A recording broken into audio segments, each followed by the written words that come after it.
My name is Larry Walters, and I am a candidate for mayor of Provo. This was not even on my radar a few weeks ago. But let me introduce myself before I tell you why I want to run. I was originally born in Northern California. I was raised there as well. I came to Utah in 1967 to attend BYU. I remember very well the first time I drove into Utah Valley and absolutely fell in love with the mountains. And work and school have pulled us away from time to time, but ever since then, Provo has really been home for us, and we're so grateful to be here. I went to graduate school at the University of Pennsylvania, graduated from the Wharton School, then came back and joined the faculty at BYU. I've been on the faculty there since then. That was in 1985 I came back. Have been teaching public administration with a focus on analysis and public finance ever since. I retired from the Romney Institute of Public Management in 2015. Since then, I've been doing a fair amount of consulting along the way as well. I have one of the highlights of my last few years at BYU was that I got to deliver a devotional address on citizenship. And I have to say that I'm really passionate about good government. I have trained and advised governments on 5 different continents at all levels, from international organizations down to small towns. And I am convinced that government, when it's done right, can make people's lives better. They're better off because they live in a community that's well governed. I've also seen firsthand the damage and the limitations that can be placed on people's progress and their well-being when government doesn't work very well. I fell in love with public service originally in Farron, Utah. I was hired as the city's only full-time male employee. So I got to dig graves, I got to read water meters, I plowed snow, I fixed water lines, and I loved it. It was fabulous. The sense of accomplishment and service that I had was just really satisfying. From there I moved on and became the city manager in Salem, right here in Utah County. And again, the sense of satisfaction, going home at night and saying, these are the people who are better off today because of what I did, just incomparable. Public service, and particularly public service at the local level, is a fabulous career and a fabulous opportunity for me at least. Because of that service in Salem and in Farron, I went on and completed my education and came back to BYU so that I could continue to teach, train, do research on how to improve government and how to make lives better for people through effective government. Okay. I've married Carol Thorne, who's a Springville girl, and we have raised our 7 children here, mostly in Provo. We've been out a few times, but mostly here in Provo. All of my children attended Provo High School. I now have 11 grandchildren as well, and so this is a pretty good sized crew that's scattered across there are several western states. But we call Provo home. My grandchildren are thrilled when they get a chance to come here. I'll share just one quick story with you. I have grandchildren that live in Southern California, and one of them one morning was having breakfast with her brother and her cousins and said, I had a nightmare last night. I dreamed that Grandma and Grandpa sold their house.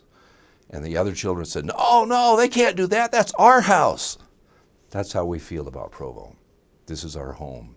We care about it deeply. On the question of parking and transportation, I think that there are, the question that really asked for 3, but I think there are 4 issues that I'm particularly concerned about in Provo. The first one is obviously the lawsuit between Provo City and Utah County over parking. I see this really as a relatively short-term thing. I think it's been brought on by some disagreements between particular personalities in the 2 organizations and by the construction that's been happening there. But in 2009, Provo City and Utah County signed an agreement that would involve Provo providing some parking for the new convention center. And the dispute is really over, are they doing that? Has the county fulfilled their part of the agreement? And is the city meeting its obligations as well? I think these issues will be resolved as things go forward. And I don't anticipate that the lawsuit is going to go forward very far before it is resolved. I think the issue is really one of proximity and cost. To say that the city has an obligation to provide parking, the city doesn't necessarily think that means that the parking has to be free. And they do feel like they're providing parking, but it may be at the R.C. Woolley lot, which is a couple of blocks away. So these are the issues that are more technical and more nuanced that I think have to be resolved around the lawsuit. The other issue in my mind is UTA. I am a supporter in principle of mass transit. I think it has to have a place somewhere in our development and future. But based on my observations around the world, I am skeptical that we have the population density to support mass transit at this point. And that means that I think when I think about BRT, I really wonder whether or not, at least initially, that system will be used as much as we might like. I could be wrong on that, but I'm skeptical at this point, just because of the lack of population density that we have. I think that UTA has not done a very good job of meeting the needs of Provo residents. For example, I live in the River Grove neighborhood, and it used to be that I could take the bus to work at BYU. I can't do that anymore. In order to take a bus from my neighborhood to BYU, I have to walk for a half a mile, take a bus down to the front runner station, and then take another bus up to BYU. I used to be able to take a bus from my house to UVU. I can't do that anymore.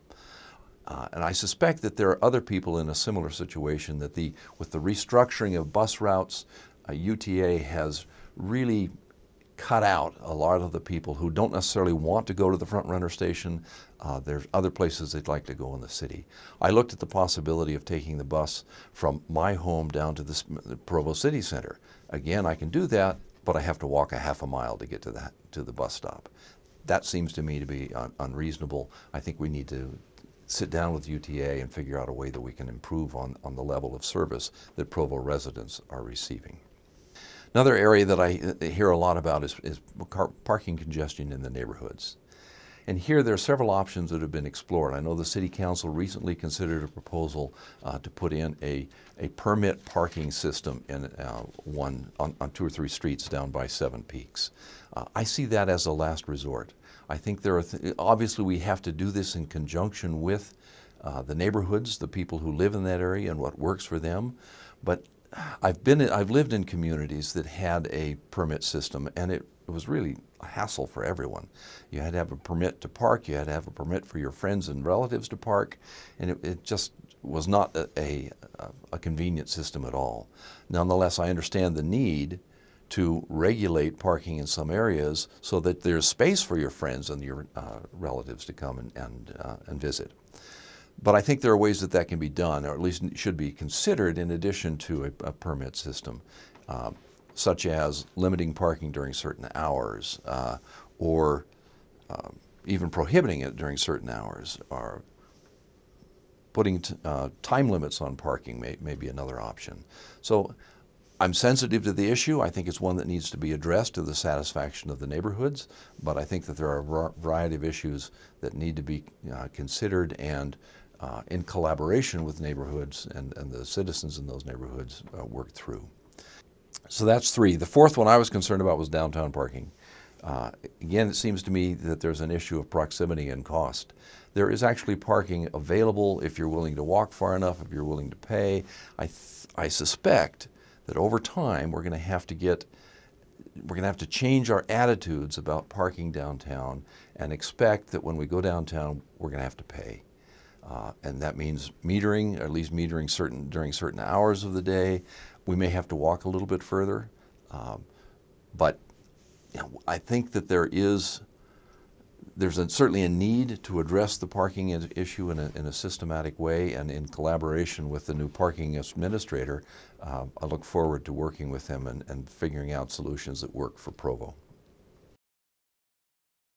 With regard to economic development in Provo, I think that there are 2 factors that really get in our way right now. The first one is population growth.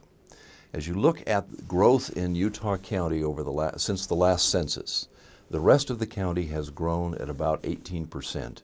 Provo, during that same period of time, the population has increased about 3.5%.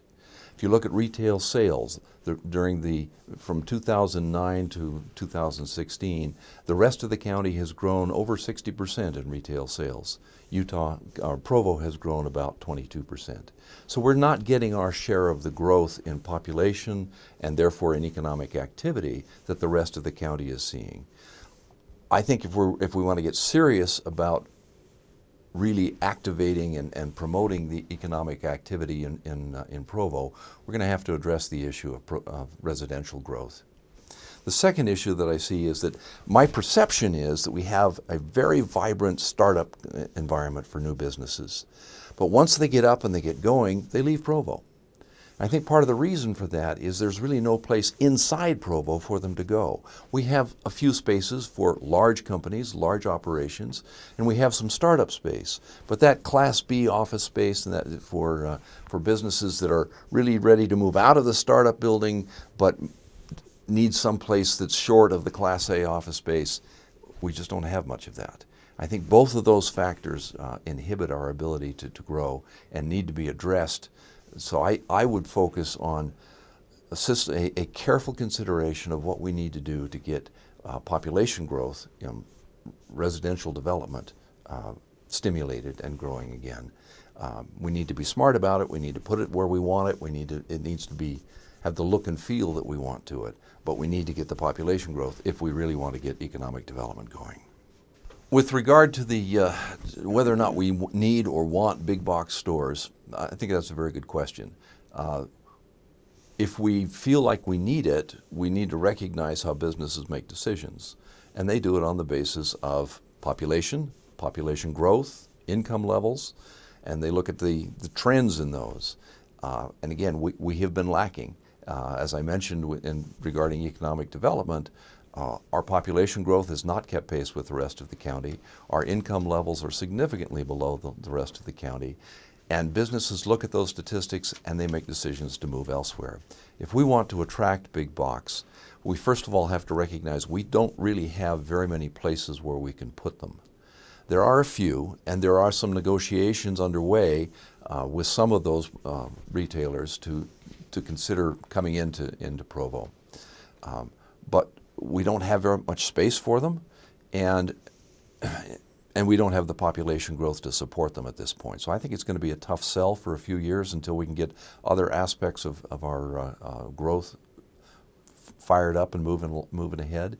And then it's a question of, do we really want a traditional big box store in Provo?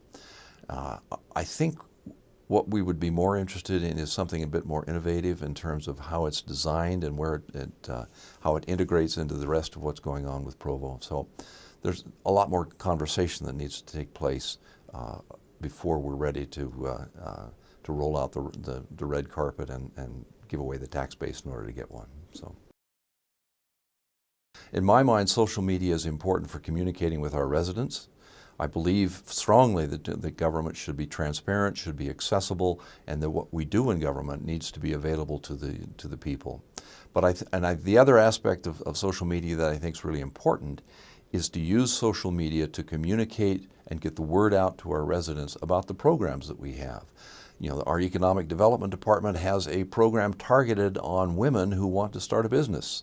That needs to be promoted, and the word needs to get out so that the women in Provo who have interests or inclinations in that direction can take advantage of those resources. So I see social media as playing a very vital role in terms of communicating city activities, city programs with our residents, making government transparent. Certainly the website needs to be active and needs to be up to date, needs to have information that promotes Provo, but I think it needs to focus on Provo and not the rest of the county and the metropolitan area. So I see it as sort of a basic tool, but I'm not sure that that social media is going to be as essential in our economic development activities as it is in our communication and our engagement activities with our citizens.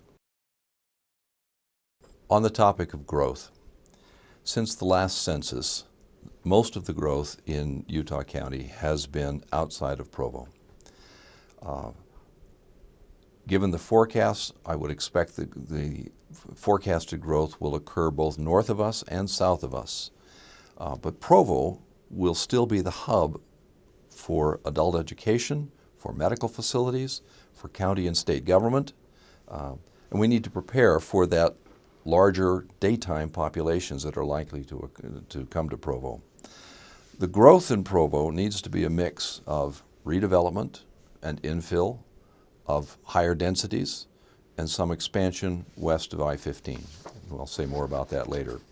The future character of Provo, though, should be guided by the residents and the landowners. Under my leadership, we will update Vision 2030, we'll update the general plan, we'll continue updating neighborhood plans, all with the view of articulating a vision for Provo's future. This is our home. The people who live here need to come together around a common vision of what we want our home to be like. Whatever we do, we have to maintain a sense of community, of belonging, and ownership in Provo. City government is merely the institutional expression of what people want. We just need to make sure that all of the people are included in the conversation. Well, I think that there are a variety of ways that we can include all of the people in the conversation, and I think it's essential that we do so. Very often it comes down to people that have been in the community for a long time, the landowners, the business community, and those are important people. There's no question about that. They have a major investment, and both psychologically and financially, in Provo.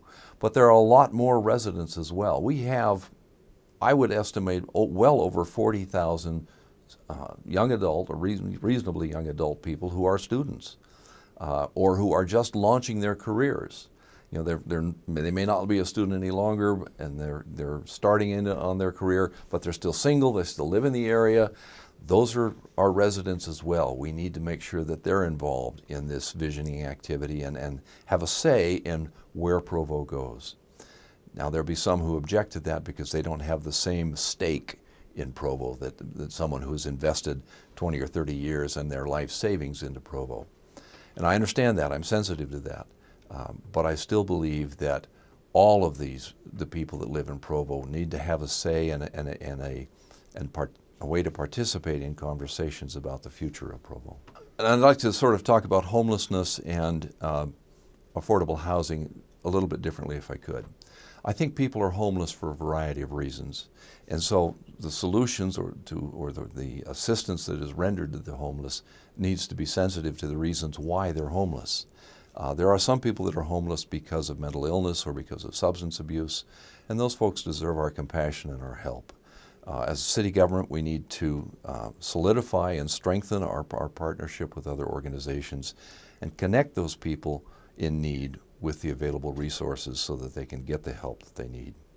Some people are homeless because they're escaping an abusive environment. These are mostly women. They need a safe and a secure place that they can go quickly and help making a transition to a more permanent engagement. Again, the city needs to partner with other organizations to see that these needs are met. We cannot do it all. We have to, but we do have to be an important player in meeting the needs for these women. Another reason people are homeless is for economic reasons. They lost their job. They have a job, but it doesn't pay enough for them to be able to pay the rent. These folks need both short-term and medium-term solutions. When I was a young man, I worked for Parkside Gulf, which was a service station just west of Pioneer Park on Center Street. And I remember we would occasionally get calls from the Provo Police Department that we had a family that had come into town, driven into town. They didn't have enough money to buy gas, and it was either stay in Provo or have the city fill their gas tank so they could move on to the next town. And the police would call us and say, fill their tank, let's get them on the road. That's one solution. Buy them a ticket to the next town and don't worry about them. I'm not sure that's what we want to do as a community. I think that the The short-term answer to homelessness is to, for economic reasons, is to make sure that there is short-term shelter space available in Provo. And we do have a very limited amount of it. I applaud the efforts of our nonprofit community in striving to meet that particular need. We need to build stronger links with that nonprofit community, with the county, with private sector to assure that we have an adequate supply of short-term housing. Again, this is our home and our community. The homeless are our neighbors, and they need our support in what is obviously a very difficult time for them. Longer term, the city needs to play a more active role in assuring an adequate supply of affordable housing. I know there have been discussions about affordable housing and especially low-income housing, and Provo having more than its share compared to the rest of the county. I understand that, the hesitations there and the concerns. But we also need to review our building and our zoning ordinances and our redevelopment policies to ensure that we provide for, and in some cases encourage, more affordable housing. Again, I think we have a significant population of adults that have left school. They're not in students anymore. They're launching a career, but they're still single. They're looking for social and financial reasons. They're looking for roommates. They're going to room together. In many instances around the city, that's a violation of our zoning codes. But these are people that we need to recognize that stage in life, and we need to make provision for them to make that transition into a more permanent lifestyle later on. So, the most important components in considering the future and development of the west side of Provo, in my mind, there's one that comes out right on top, and that is we have to start with the end in mind. We have to have a clear view of what we want the product to look like and how it will function. And that means we have to, I think articulating the guiding principles is very important, very helpful. But the city, the landowners, potential developers need to agree on what the end result will be. That will require more discussion among the stakeholders. The results will likely show up on general plan maps and zoning maps. It may also require the use of well-accepted tools that haven't really been used in Utah very much.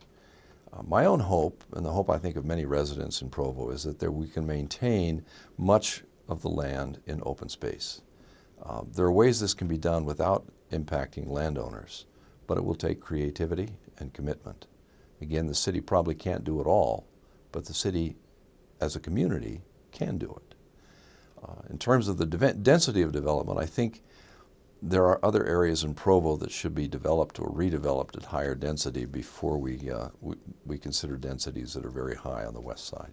I'm watching with interest the tiny home movement across the country, where people are living in 90 square feet, 150 square feet, I think anything less than 500 square feet is considered a tiny home. And some of these are built on trailers. Because they're on trailers, I think they're mobile. And so I don't see them as a permanent solution, but some people are obviously taking advantage of them to enjoy the countryside and travel around. I am also aware that some communities have built villages for the homeless of very small homes. I'm not sure where that would be in Provo, and I'm not sure what the long-term implications of that are.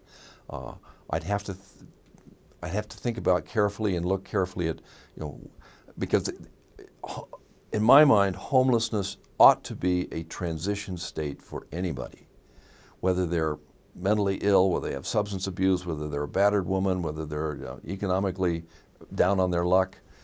This isn't something that we want to create as a permanent environment.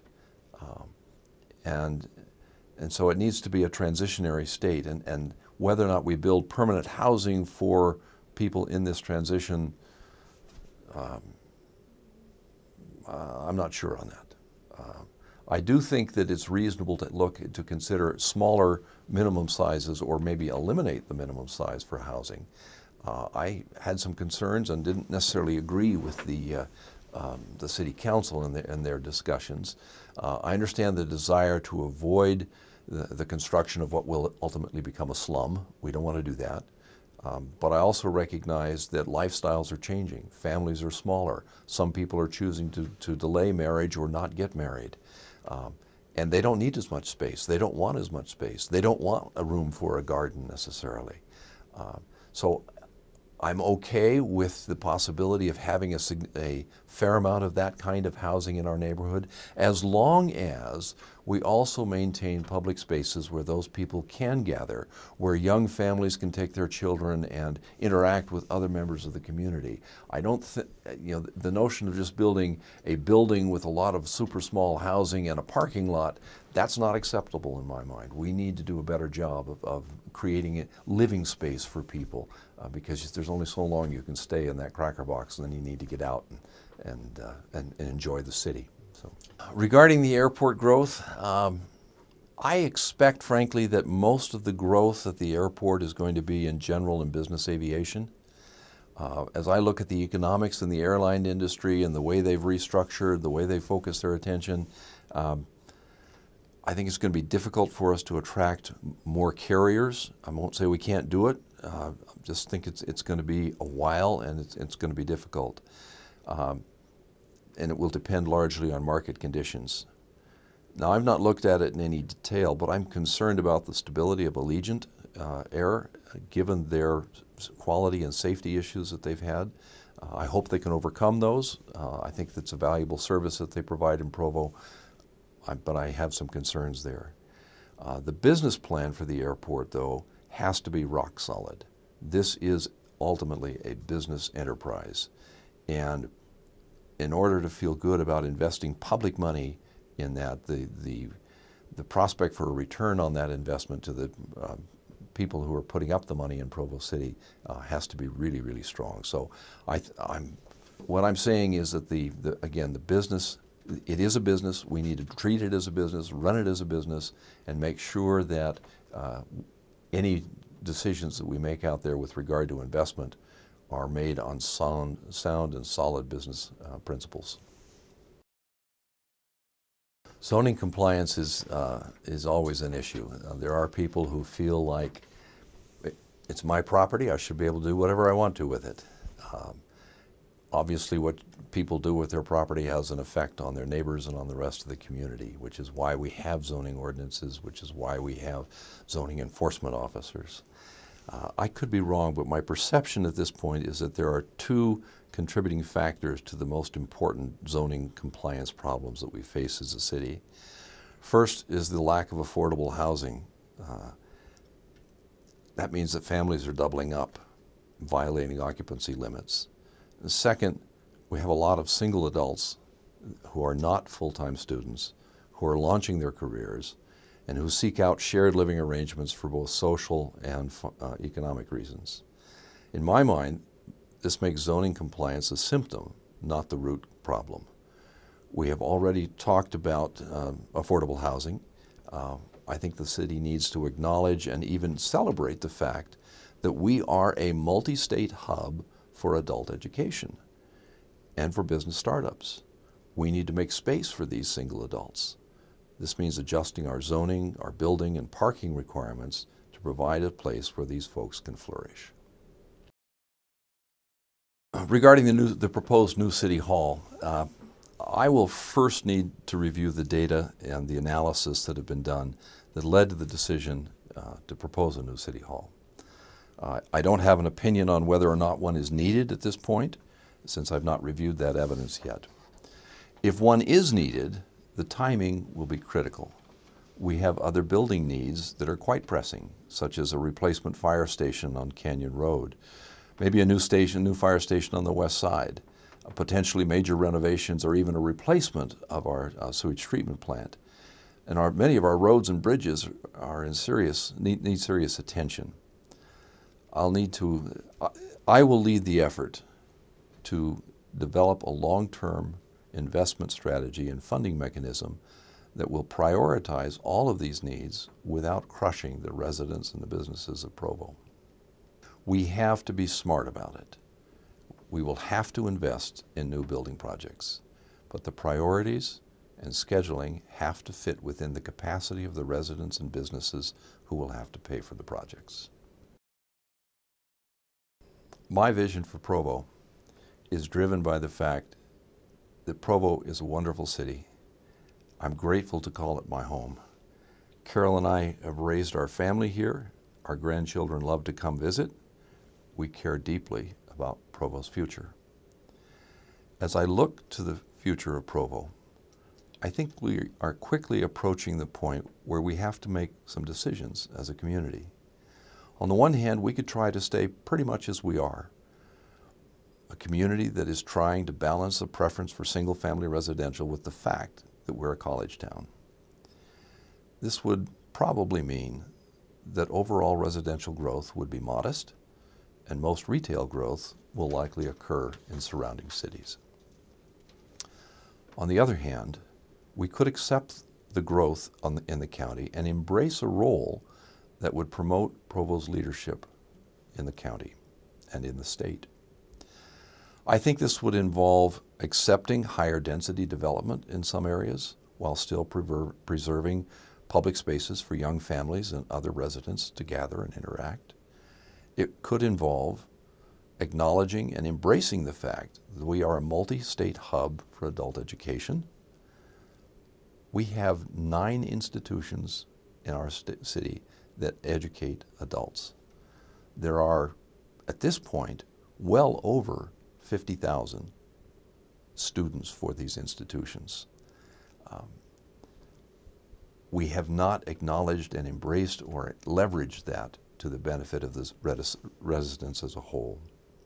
It would mean we would have to partner with the adult education and business communities and maintain and expand a vibrant center for that population. I'll give you just one example. I live close to the Provo River.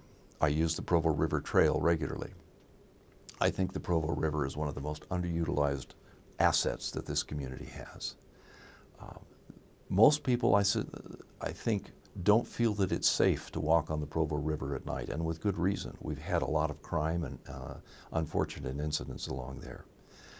But as I look at places like San Antonio, Texas, and what they've done with their riverfront, or even South Bend, Indiana, what they've done with their riverfront, I think that there's so much more that could be done to turn the Provo River into a gem within Provo City. It would mean we have to clear out the vegetation where people find a place to hide. It would mean we have to clear out the concrete and other junk along the riverbanks. We'd have to make an investment. But in doing so, this could become a recreational gem for the city of Provo, and would be a magnet for exactly the kind of young adult that I've been talking about.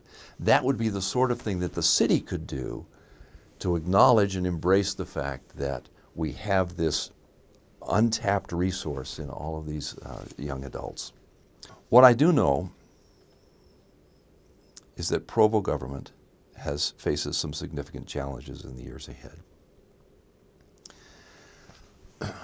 Since 2008, spending in Provo City for the total cost of government has increased at twice the rate of inflation. We are now spending more per capita on city government than we have spent at any time in the last 15 years, once you adjust for inflation. We can't sustain that kind of a pattern. Part of the reason for it is that we have neglected some of our infrastructure investment. We have shortchanged our capital assets. And we're now playing catch up. We're making those investments. But the point is, we can't continue to have those kinds of increases. We just simply can't sustain them. And there are more projects that are needed. I mentioned briefly the possibility of a new sewage treatment plant, the need for a new firehouse, if we need a new city hall. All of these things are going to simply increase the strain on the city budget. Our past financing strategies have relied heavily on our utilities. we rely on our utilities to fund all of city government. And there's a limit on how much we can do that. We've increased utility fees dramatically in the last few years, and we're going to increase them more in the next few years. But the capacity of our utility customers to bear those increases is limited. We can't do that without bound. Already, some of our largest utility users are developing alternatives to reduce their reliance on Provo. We have to develop more balanced funding sources for the community. So my vision for the city is, I will be frank, I tend to lean toward the view that's saying, let's embrace the growth that's going to happen in the county. Let's embrace the presence of these young people. Let's develop a community that maintains the quality of life that we have, but also leverages these opportunities for growth and realize the benefits that can come from it. At the same time, I think that over the next 4 years, it will be critical that we address these financial challenges that the city faces. For a number of years, I have served on the Utah State Tax Commission, the Utah State Tax Review Commission. This is a group of volunteers from around the state, professionals who are asked by the governor and the state legislature to review state tax policy and make recommendations to the legislature. For over 3 years now, I have served on the Provo City Budget Committee as a volunteer. Our charge has been to help the City Council just carry out their responsibilities with regard to the budget. During that period of time, we have made significant progress in helping the city to open their budget more, to restructure it a bit, and we're not done with that process by any means, but they've made some significant progress there.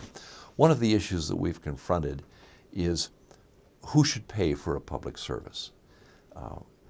And the position that the Budget Committee and to a large extent the Council have taken is that whenever it's reasonable, the people who benefit from the service should be the ones who pay for it. And this applies whether it be your electric bill, or a building permit, or any other service that you receive from the city. If you're the one that benefits, you should be the one that pays for it. Now, there are limits on that. We recognize that there are distributional issues. There are some people who can't afford the service and they may need some help. There may be other things that we choose as a community to subsidize, and because we want more of it done. And that's perfectly legitimate for the council and the administration to make that decision, but it's one that should be made consciously. As it is now, a lot of the costs for city services are not isolated and identified with the service that's provided. They're just buried in a large budget. And so we have asked as a budget committee for departments to begin to identify what is the cost of providing a service, and then and how much subsidy are we currently providing, and then the council and the mayor have to make the decision as to whether or not that's an appropriate level of subsidy. And in some cases, the council has said, yes, indeed, we like it exactly the way it is. In other cases, we find that the city departments are in fact charging enough to cover their costs. In other instances, fees have been raised because they weren't covering enough of the costs in the mind of the city. And the issue is, if you're subsidizing in one area, that means that somebody's taxes are higher, some other charge has to be higher in order to offset because it still costs what it costs to provide the service. And so we have to cover those costs somehow. And if we're not getting it from the people who directly benefit, that means everybody else has to pay a bit more. Provo is my home, and I care very deeply about it. I'm running for mayor because I think I'm the best qualified candidate to lead Provo through the challenges that we're facing. I am the only candidate who has the experience, the knowledge, and the leadership skills to lead Provo through the financial restructuring, the financial adaptation that needs to take place to confront the challenges that I've articulated. I ask for your support in the primary. I ask for your support in the general election. If you want to learn more about me, my website is www.walters4mayor.com. Okay? walters4mayor.com. You can also email me through that site, and if you have questions, you can leave them there. You can email them to me directly, and I appreciate the opportunity to share my views with you.